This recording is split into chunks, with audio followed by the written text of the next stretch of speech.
Welcome back to the Practical Tech Lab Playwright Masterclass.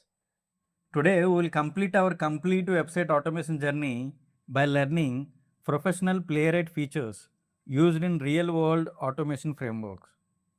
Today we will organize our tests using hooks, execute tests efficiently, debug failures, generate reports, and complete our first Playwright automation module. Creating a day8 file, importing modules, test and expect from Playwright test. And here I'm introducing grouping the test. For that, describe test.describe, grouping test. File name I'm giving here, the test name called day8 complete website automation part 4.